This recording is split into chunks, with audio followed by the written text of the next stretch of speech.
নমস্কার, রিপাবলিক বাংলায় আপনাদের সবাইকে আরও একবার স্বাগত। বাংলার প্রাইম টাইম নিয়ে আমি ঈশান দেব রয়েছি আপনাদের সঙ্গে, আর আমার সঙ্গে রয়েছে বিশাখাও। আজ বাংলার প্রাইম টাইমে কথা বলবো এক গুচ্ছ মিথ ভেঙে যাওয়া নিয়ে। ভারতীয় রাজনীতির একাধিক মিথ ভেঙে গুড়িয়ে নস্যাৎ করে দিল এবারের নির্বাচনের ফলাফল। 2024-এর লোকসভা নির্বাচন বা 2024-এর যে সাধারণ নির্বাচন ভারতের, সেই নির্বাচন ভারতের রাজনীতিতে দশকের পর দশক ধরে চলতে থাকা নানা মিথ গুড়িয়ে ধূলিসাৎ করে দিয়েছে। একসময় অনেকে বলতেন যে ভারতের রাজনীতিতে বিজেপি নাকি গো বলয়ের দল বা হিন্দি বলয়ের দল, উত্তর ভারত পশ্চিম ভারতের বাইরে বা মধ্য ভারত কিছুটা, তার বাইরে নাকি বিজেপির সেভাবে কোনো প্রভাব নেই। বিজেপি নাকি ক্ষমতায় যখনই আসে বা যখনই ভালো ফল করে তখন শুধুমাত্র এই অঞ্চল থেকেই তারা ভালো ফল করতে পারে, অন্য অঞ্চলে তাদের শক্তি নেই। বিশেষ করে বিন্ধ্য পর্বতের দক্ষিণে বিজেপির নাকি দাঁত ফোটানোর সামর্থ্যই নেই, এমন একটা মিথ দীর্ঘদিন ধরে চালু রাখা হয়েছিল ভারতীয় রাজনীতির ময়দানে, অলিতে গলিতে, মহাসড়কে। কিন্তু এবারের নির্বাচন 2024 সালের লোকসভা নির্বাচন প্রমাণ করল সেই মিথ আজ অতীত। বিন্ধ্য পর্বতের দক্ষিণে একের পর এক রাজ্যে গেরুয়া পতাকা উড়তে দেখা গেল এবারের নির্বাচনে, এবং উত্তরপ্রদেশ যার, দিল্লির সিংহাসন তার, এই যে বহু প্রাচীন প্রবাদ ভারতীয় রাজনীতিতে শোনা যায়, সেই মিথও ভেঙে গেল এবারের নির্বাচনে। তার কারণ উত্তরপ্রদেশে বিজেপি এবার অপেক্ষাকৃত অনেকটা খারাপ ফলাফল করেও দিল্লির মসনদ ধরে রাখা, দিল্লির সিংহাসন ধরে রাখা নিশ্চিত করে ফেলল। তার কারণ বিন্ধ্য পর্বতের দক্ষিণে তাদের বিপুল বিস্তৃতি। বিন্ধ্য পর্বতের দক্ষিণে শুধুমাত্র কর্ণাটক, এই রাজ্যে সংঘ পরিবার বা বিজেপি নিজেদের হিন্দুত্বের ল্যাবরেটরি বানাতে পেরেছে, গবেষণাগার বানাতে পেরেছে, অন্য কোথাও পারেনি, এমনটা অনেক রাজনৈতিক পণ্ডিত বলতেন। কিন্তু এবারের নির্বাচনে দেখা গেল শুধু কর্ণাটক নয়, তেলেঙ্গানাতেও বিজেপি সর্বাধিক আসন জিতেছে। অন্ধ্রপ্রদেশেও বিজেপি জোট নিয়ে ক্ষমতায় আসছে, 3 জন সাংসদ জিতিয়েছে। এমনকি কেরলের মতো রাজ্য, যেখানে নাকি কোনোদিন হিন্দুত্ববাদ তার পতাকা লাগাতে পারবে না, তার ধ্বজা ওড়াতে পারবে না, এমনটা বামপন্থীরা এবং কংগ্রেসীরা একযোগে দাবি করতেন, সেই কেরলেও বিজেপি খাতা খুলেছে। ফলে দাক্ষিণাত্যে, পূর্ব ভারতের নানা অংশে এবারের নির্বাচন নানা মিথ ভেঙে দিয়েছে এবং উত্তরপ্রদেশ নিয়ে প্রচলিত মিথও ভেঙে দিয়েছে। সেই সমস্ত পরিসংখ্যান, তথ্য পুঙ্খানুপুঙ্খ আজকে আমি আর বিশাখা দেখাবো আপনাদের বাংলার প্রাইম টাইমে।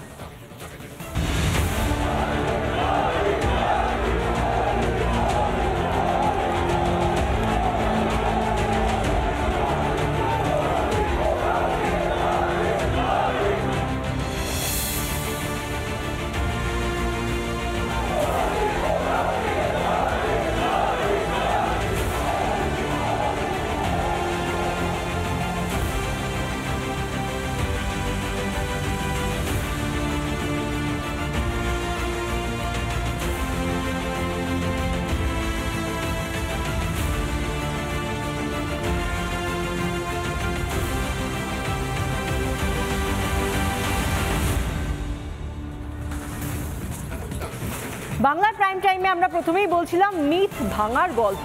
সেই মিথ ভাঙার সঙ্গে সঙ্গে এবার আমি আপনাদের বলবো রেকর্ড ছোঁয়ার একটা কাহিনী, রেকর্ড ছুঁয়ে নতুন অধ্যায় তৈরির কাহিনী। বলছি, টানা তৃতীয়বার কেন্দ্রে যেভাবে এনডিএ সরকার গড়তে চলেছে সেই পথটার কথা।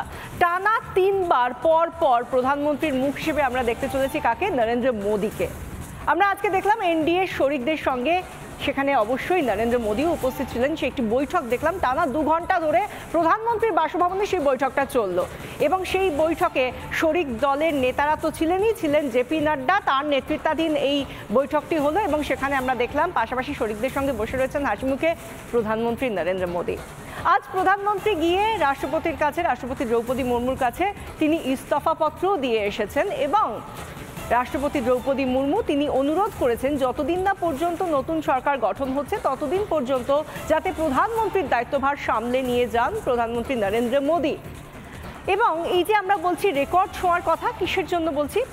সালটা 1962, সেই সময় দেশের প্রথম প্রধানমন্ত্রী জওয়াহরলাল নেহেরু তিনি পর 10 বছর সরকারে থাকার সময় তিনিই ছিলেন প্রধানমন্ত্রী এবং তারপরেও আরও 5 বছরের জন্য দেশের মানুষ তাদের আশীর্বাদের হাতটা তাঁর মাথায় রেখেছিলেন। সেই পরপর 3বার প্রধানমন্ত্রী হওয়ার রেকর্ডটা এখনো পর্যন্ত তাঁর ঝুলিতেই শুধুমাত্র ছিল। বিরোধীরা এই ভোটটা যখন হতে চলেছে তার আগে পর্যন্ত, এই 7 দফার ভোট আমরা দেখলাম, কিন্তু তার আগে পর্যন্ত ভোটের প্রাককালে, ভোটের সময়, ভোটের পরে সবসময় বলেছিলেন যে এই রেকর্ড মোদি ছুঁতে পারবেন না। কিন্তু আমরা যে ছবিটা দেখলাম সেটা প্রমাণ করে দিচ্ছে মোদি শুধুমাত্র এই রেকর্ড ছুঁচ্ছেন তাই নয়, মোদি গতকালই ভোটের রেজাল্ট বেরোনোর পর তিনি জানিয়ে দিয়েছেন যে এই নতুন অধ্যায় যখন তিনি শুরু করছেন, তৃতীয়বারের জন্য প্রধানমন্ত্রী হিসেবে তার কাজের রূপরেখা ঠিক কী হবে, দেশকে কিভাবে এগিয়ে নিয়ে যাবেন তিনি, তার রূপরেখা তিনি বলেছেন। এবং তার মধ্যে থেকে দুটো কথা অত্যন্ত গ্রহণযোগ্য হয়ে উঠেছে মানুষের কাছে, সোশ্যাল মিডিয়ায় ঘুরছে তার দুই কথা। একটা হলো, যদি দেশের মানুষ 10 ঘন্টা কাজ করে তাহলে মোদি 18 ঘন্টা কাজ করবে। যদি দেশের মানুষ 1 কদম এগিয়ে আসে তাহলে তিনি 6 কদম এগিয়ে যাবেন। এভাবেই দেশের মানুষকে গ্যারান্টি দিয়েছেন তৃতীয় অধ্যায় শুরুর আগে নরেন্দ্র মোদি। তৃতীয় অধ্যায় শুরুর আগে নরেন্দ্র মোদী কি গ্যারান্টি দিয়েছেন সেটা তো শুনলেন। এবার তৃতীয় অধ্যায় শুরুর আগের কতগুলো ছবি দেখে নিন, যে গতকাল ভোটের ফলাফল প্রকাশ্যে আসার পর আজ সারা দিনভর কি হলো, তৃতীয় নরেন্দ্র মোদী সরকার গঠনের জন্য সকাল থেকে এখন পর্যন্ত কোন কোন ঘটনা প্রবাহ চলল। প্রথম ছবি পিসিআরকে দেখাতে বলবো। রাষ্ট্রপতি ভবনে এদিন যখন নরেন্দ্র মোদী গিয়েছিলেন ইস্তফা দেওয়ার জন্য, হ্যাঁ ঠিকই শুনছেন, ইস্তফা। তার কারণ দ্বিতীয় দফার প্রধানমন্ত্রী হিসেবে তার মেয়াদ আজই শেষ হলো। তিনি সংসদ ভেঙে দেওয়ার সুপারিশ করলেন, রাষ্ট্রপতি সেই সুপারিশ মেনে সংসদ ভেঙে দিলেন। এবার নতুন সংসদ, যারা নতুন করে নির্বাচিত হয়ে এলেন তারা শপথ নেবেন এবং তার ভিত্তিতেই কেন্দ্রীয় মন্ত্রিসভাও নতুন করে শপথ নেবে। প্রধানমন্ত্রী নরেন্দ্র মোদীও নতুন করে প্রধানমন্ত্রী হিসেবে শপথ নেবেন। ফলে আনুষ্ঠানিকভাবে ইস্তফাটা দেওয়া জরুরি এবং সেই জন্য আজ প্রধানমন্ত্রী নরেন্দ্র মোদী রাষ্ট্রপতি ভবনে গেলেন। দ্রৌপদী মুর্মু রাষ্ট্রপতি, তার কাছে জমা দিলেন নিজের ইস্তফাপত্র। সেই ইস্তফাপত্র গৃহীত হলো। রাষ্ট্রপতি বললেন যে যতক্ষণ না নতুন প্রধানমন্ত্রী হিসেবে আপনি শপথ নিচ্ছেন ততক্ষণ পর্যন্ত তদারকি প্রধানমন্ত্রী হিসেবে আপনি কাজ চালান, যেটা দস্তুর, যে নিয়মে বরাবর এই দেশ চলে এসেছে। প্রধানমন্ত্রী সেই অনুরোধ মেনে নিলেন এবং তদারকি প্রধানমন্ত্রী হিসেবে দায়িত্ব নিলেন। এবং তারপর আমরা জানতে পারলাম যে 7ই জুন মানে পরশু নরেন্দ্র মোদী আবার তৃতীয়বারের জন্য শপথ নেবেন প্রধানমন্ত্রী হিসেবে। এটা গেল ইস্তফার পর্ব। কিন্তু এটা তো ছিল রাষ্ট্রপতি এবং প্রধানমন্ত্রীর মধ্যে যে আনুষ্ঠানিকতা তার পর্ব। ছবি আরও অনেক হয়েছে যেগুলো রাজনৈতিক ছবি এবং এই বিপুল ভারতীয় রাজনীতির যে নানা রং, নানা বর্ণ, নানা গন্ধ, নানা ফ্লেভার বলতে গেলে, সেইটা এই নির্বাচনের ফলাফলের পরে, ফল ঘোষিত হওয়ার পরে গোটা ভারত কিভাবে দিল্লিতে এসে সমন্বিত হয়েছে, একসঙ্গে বৈঠকে বসেছে, তার ছবি, সেই ছবিও দেখাবো। তবে প্রথমে প্রধানমন্ত্রী নরেন্দ্র মোদী তার যে বাসভবন দিল্লিতে, সরকারি বাসভবন 7 নম্বর লোক কল্যাণ মার্গ, সেখানে এনডিএর সমস্ত দল, তাদের নেতৃত্ব এসে যে প্রধানমন্ত্রীর সঙ্গে বৈঠকে বসলেন সেই ছবি দেখতে পাচ্ছেন। সকালে রয়েছেন সব শরিক দল। বিজেপির এবারের সবচেয়ে বড় 2 শরিক দল, তারা কারা? জনতা দল ইউনাইটেড এবং তেলুগু দেশম পার্টি, অর্থাৎ নীতিশ কুমার এবং চন্দ্রবাবু নাইডু, এই দুজন তারা তো ছিলেনই। তাছাড়া জয়ন্ত চৌধুরী, চিরাগ পাসওয়ান, একনাথ শিন্ডে, প্রত্যেকে, আরও অন্যান্য শরিক, পবন কল্যাণ, সমস্ত উত্তর ভারত, দক্ষিণ ভারত, পশ্চিম ভারত, যেখানে যে দলকে সঙ্গে নিয়ে বিজেপি লড়েছে সব দলের নেতৃবর্গকে এদিন ডাকা হলো প্রধানমন্ত্রীর বাসভবনে এবং সেখানে বৈঠক হয়ে গেল। আরও একটা ছবি দেখুন। এরপরে এনডিএ বৈঠকে তো আলোচিত হয়ে গেল যে অবিসংবাদীভাবে, সর্বসম্মতভাবে নরেন্দ্র মোদী এনডিএর দলনেতা এবং তিনিই প্রধানমন্ত্রী হচ্ছেন। ফলে এর পরের ধাপ রাষ্ট্রপতি ভবনে গিয়ে প্রধানমন্ত্রিত্বের দাবিটা বা সরকার গঠনের দাবিটা আনুষ্ঠানিকভাবে পেশ করে আসা। প্রথমে দ্বিতীয় দফার প্রধানমন্ত্রী হিসেবে তার ইস্তফা, তারপরে এনডিএর বৈঠকেও নেতা হিসেবে আবার তার নির্বাচিত হয় এবং এবার রাষ্ট্রপতি ভবনে তার যাওয়া। আজকে বিদায়ী প্রধানমন্ত্রীকে নৈশভোজে আমন্ত্রণ জানিয়েছেন প্রোটোকল অনুযায়ী রাষ্ট্রপতি। এবং মোদি 2.0 থেকে মোদি 3.0-তে যাওয়ার আগে বিদায়ী প্রধানমন্ত্রী হিসেবে নরেন্দ্র মোদী রাষ্ট্রপতি ভবন গেলেন নৈশভোজ সারতে। সেই ছবিও আপনাদের দেখালাম। দিনভর এগুলোই গোটা দেশ দেখেছে, গোটা দেশে এইগুলোই আজকে সবচেয়ে চর্চিত ছবি। তার কারণ 1962 সালের পরে, অর্থাৎ 62 বছর পর এই প্রথমবার একজন নেতা পরপর দুবার প্রধানমন্ত্রী থাকার পরেও তৃতীয়বারের জন্য নির্বাচিত হচ্ছেন প্রধানমন্ত্রী হিসেবে রেকর্ড গড়ে। প্রধানমন্ত্রী নরেন্দ্র মোদী এই বিপুল জয়ের পর কি বললেন সেটা শুনবো আরেকবার। राज्यों में जहां भी विधानसभा के चुनाव हुए वहां पर एनडीए को भव्य विजय मिली है। चाहे वो अरुणाचल प्रदेश हो, आंध्र प्रदेश हो, उड़ीसा हो या फिर सिक्किम। और इन राज्यों में कांग्रेस का सुपड़ा साफ हो गया है।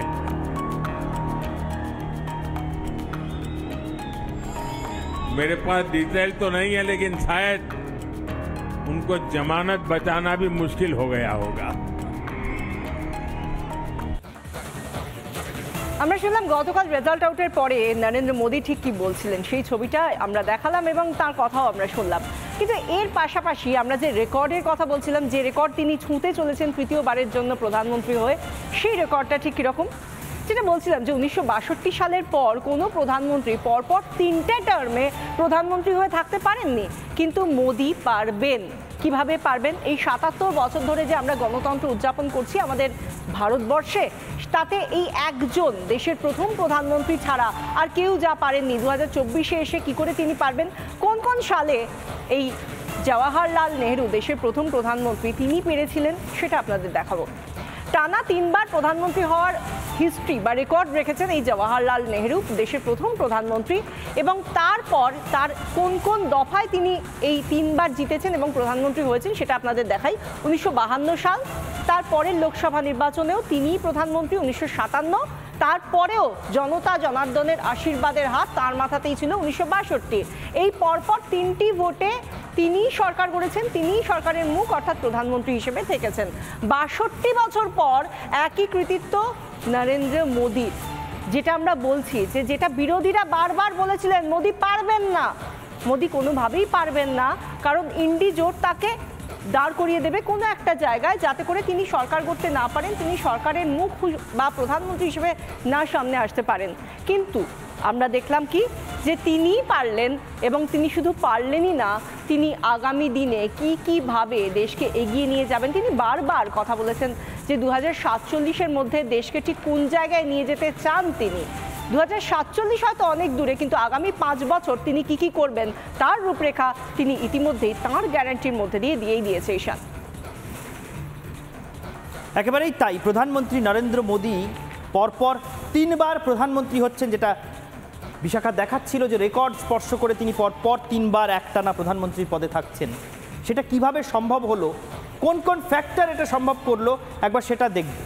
সবচেয়ে বড় ফ্যাক্টর, অন্যতম সবচেয়ে বড় ফ্যাক্টর দাক্ষিণাত্যে গেরুয়া ধ্বজ। দাক্ষিণাত্যে গেরুয়া ধ্বজ উড়িয়ে দিয়েছে বিজেপি, যেটা বহু দশক ধরে সম্ভব হয়নি বিজেপির পক্ষে। এবার নরেন্দ্র মোদী 3.0 এই নতুন তৃতীয় টার্ম শুরু করার আগে, তৃতীয় মেয়াদ শুরু করার আগে সেটা সম্ভব করে ফেলেছেন।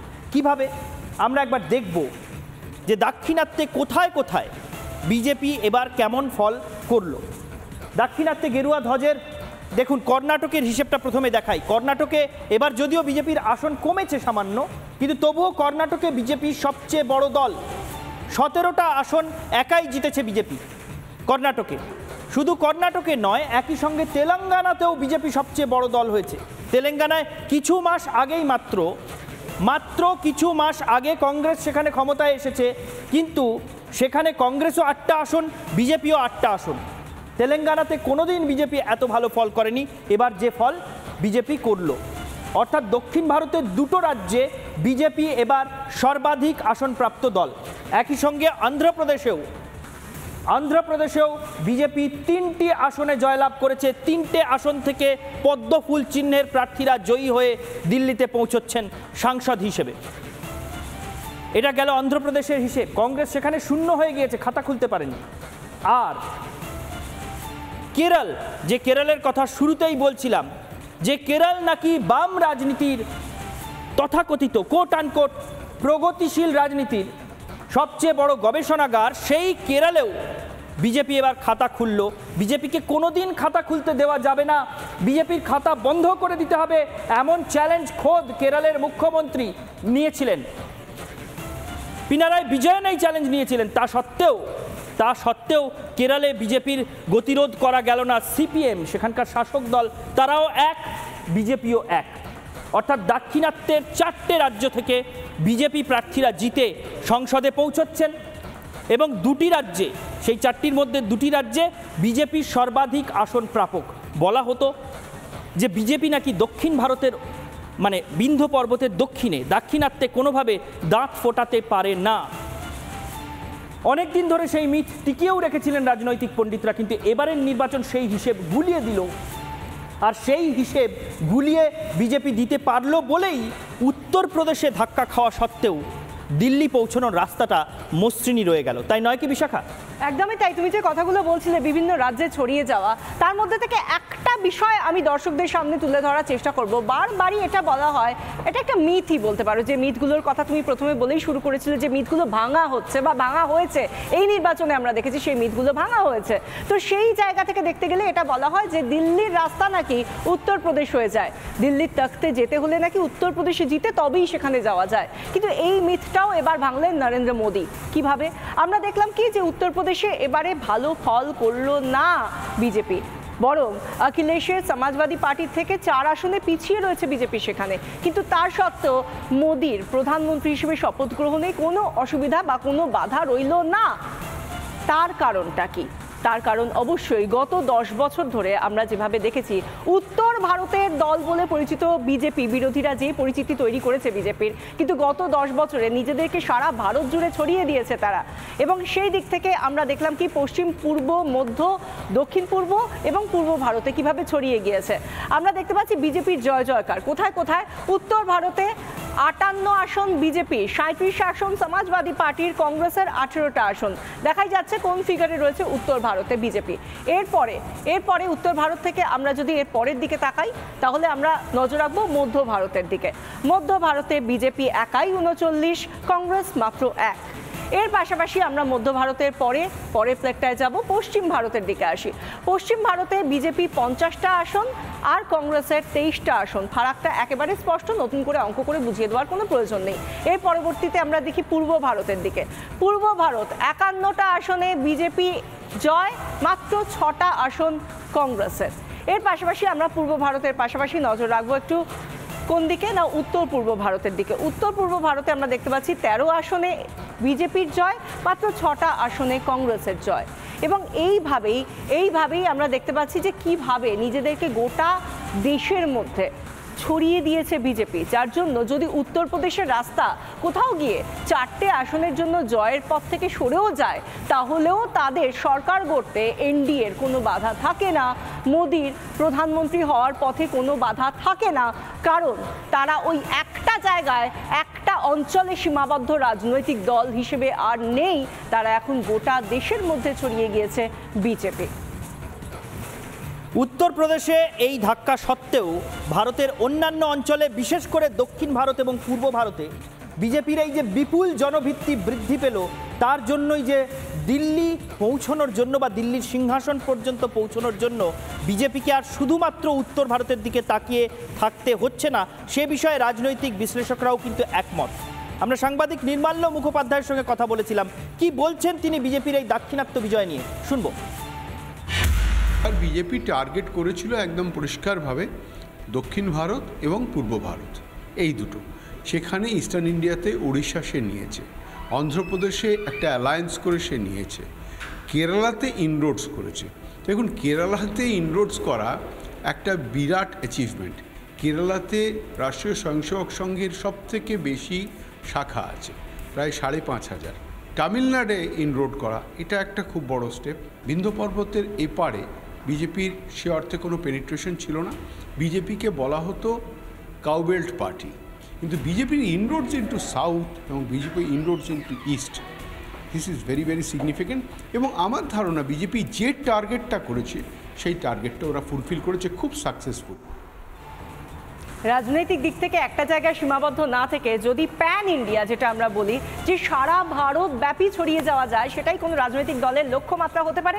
সেই লক্ষ্য পূরণ করেছে বিজেপি। একেবারেই তাই বিশাখা, সেই লক্ষ্য বিজেপি পূরণ করতে পেরেছে বলেই সম্ভবত বিজেপিকে, যেমনটা নির্মাল্যবাবু বলছিলেন, যে বলা হতো তারা হিন্দি বলয়ের দল, সেখান থেকে সারা ভারতে এইভাবে ছড়িয়ে পড়তে পেরেছে বলে, সারা ভারতের দল হয়ে উঠতে পেরেছে বলেই নিজের গড়ে কিছুটা ধাক্কা খেয়েও দিল্লির সিংহাসন এখনও হাতে রাখতে পারলেন নরেন্দ্র মোদিরা, এবং তৃতীয়বারের জন্য শপথ নিতে চলেছেন প্রধানমন্ত্রী হিসেবে নরেন্দ্র মোদি।